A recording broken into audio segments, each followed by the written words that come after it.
말씀 보겠습니다. 잠언 3장 1절에서 6절 말씀입니다. 같이 읽겠습니다. 내 아들아, 나의 법을 잊어버리지 말고 내 마음으로 나의 명령을 지키라. 그리하면 그것이 내가 장수하여 많은 해를 누리게 하며 평강을 더하게 하리라. 인자와 진리가 내게서 떠나지 말게 하고 그것을 내 목에 매며 내 마음판에 새기라. 그리하면 내가 하나님과 사람 앞에서 은총과 귀중히 여김을 받으리라. 너는 마음을 다하여 여호와를 신뢰하고 내 명철을 의지하지 말라. 너는 범사의 그를 인정하라. 그리하면 내 길을 지도하시리라. 아멘. 잠언 3장 1절에서 6절까지 범사의 하나님을 인정하는 삶이라는 제목으로 함께 말씀 나누도록 하겠습니다. 신자는 한평생 하나님의 말씀을 따라 순종하는 자입니다. 주님의 길을 따라갈 때 참된 만족과 평강을 얻을 수 있기 때문입니다. 오늘 본문을 통해서 이러한 신자의 모습에 대해 함께 살펴보도록 하겠습니다. 오늘 잠언 기자는 이렇게 말합니다. 내 아들아, 나의 법을 잊어버리지 말고 내 마음으로 나의 명령을 지키라. 그리하면 그것이 내가 장수하여 많은 해를 누리게 하며 평강을 더하게 하리라. 잠언 기자는 자신에게 정해진 하나님의 법을 잊어버리지 말고 마음을 다해 그 명령을 지키라고 말합니다. 그리고 그렇게 했을 때 그가 오래 살고 많은 평강을 누릴 수 있을 것이라고 말하죠. 이것은 하나님의 명령을 기억하고 그 명령에 순종했을 때 그에게 주어질 평강에 대해서 말하고 있는 것입니다. 여러분, 신자는 하나님의 법을 기억하고 마음을 다해 그것을 지킬 때 이 땅에서 평강을 누리게 됩니다. 우리는 하나님의 법을 항상 기억하기 위해 힘써야 됩니다. 세상에서 바쁘게 살다 보면 말씀을 잊어버리고 살아갈 때가 많이 있기 때문에 그렇죠.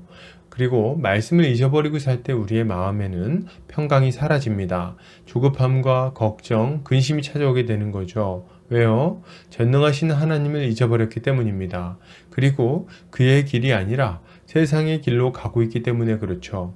세상의 길은 결코 평안하지 않고 안전하지도 않고 성공적이지도 않습니다. 그곳에는 불안함과 두려움이 가득해요. 그렇기에 우리는 계속해서 하나님의 법을 기억하기 위해 힘써야 하는 것입니다. 만약 우리가 하나님의 법을 기억하고 마음으로 그에 순종하면 우리의 인생에는 다시금 평강이 찾아오게 될 것입니다. 주님의 방식으로 주님이 걸어가신 길을 가기 때문입니다. 그러므로 여러분, 두려움과 걱정, 근심에 사로잡혀 있으십니까? 그렇다면 다시금 주의 말씀을 기억하고 그에게 순종해야 할 것입니다. 이렇게 할 때 주님은 우리의 삶에 한없는 평강을 주실 것입니다. 계속해서 보겠습니다. 잠언 기자는 이렇게 말합니다. 인자와 진리가 내게서 떠나지 말게 하고 그것을 내 목에 매며 내 마음판에 새기라. 그리하면 내가 하나님과 사람 앞에서 은총과 귀중히 여김을 받으리라. 잠언 기자는 인자와 진리가 자신에게서 떠나지 말게 하라고 말합니다.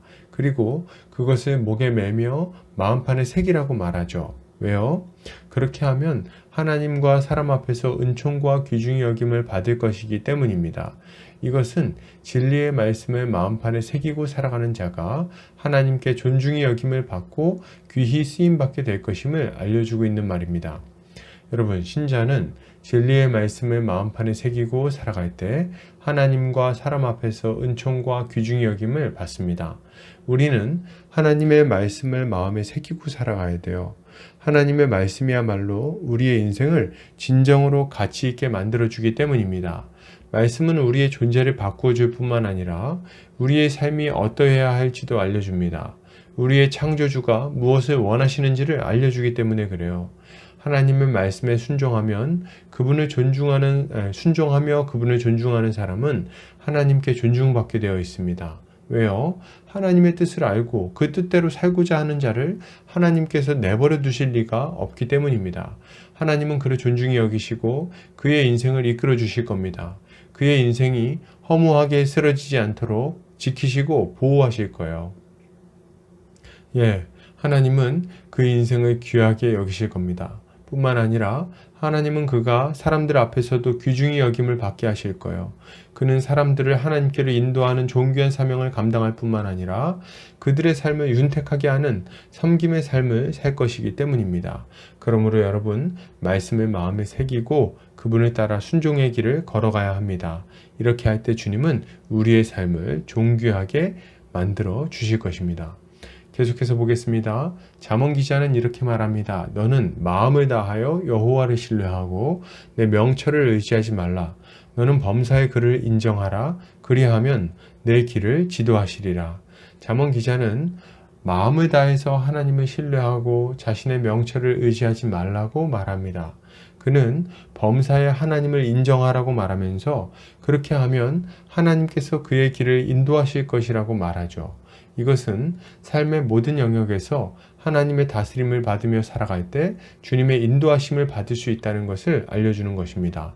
여러분, 신자는 자신의 지혜가 아니라 삶의 모든 영역에서 하나님의 지혜를 신뢰하며 살아갈 때 주님의 인도하심을 받습니다. 우리는 사소한 일에서부터 하나님의 지혜를 의지하는 습관을 들여야 됩니다. 우리는 흔히 큰 문제는 주님께 기도도 하고 인도함도 받고자 하지만 사소한 문제들은 세상적인 방식으로 해결하려고 할 때가 많이 있습니다. 이것은 어리석은 일이에요. 왜냐하면 우리의 삶은 결국 하루하루의 소소한 일들이 쌓여서 이루어지기 때문입니다. 그리고 작은 일에 있어서 하나님의 다스림을 받지 않는 사람이 결정적인 순간에 하나님의 다스림에 순종하는 것은 말이 되지 않습니다. 그러므로 여러분, 우리는 삶의 작은 영역부터 하나님을 인정하고 그분의 다스림을 받아야 됩니다. 하나님의 뜻대로 하나님을 사랑하고 이웃을 사랑하는 방향으로 모든 것을 결정해야 돼요. 가정에서 설거지하는 일부터 직장에서 복수하는 일까지 다투고 미룰 것이 아니라 하나님의 뜻대로 순종하는 훈련을 해야 합니다. 이렇게 할 때 우리의 가정은 평안해지고 직장에서는 존중을 받게 될 것입니다. 결론을 드립니다. 여러분, 신자는 주의 법을 기억하고 그 말씀에 순종하며 살아갈 때 참된 평강과 만족을 얻을 뿐 아니라 주님께 귀하게 여김을 받게 될 거예요. 그렇기에 신자는 삶의 모든 영역에서 주님을 신뢰하고 그분께 순종하며 살아가야 할 것입니다. 오늘도 주님을 신뢰하며 주님을 의뢰하는 성도님들 되시기를 주의 이름으로 축복합니다.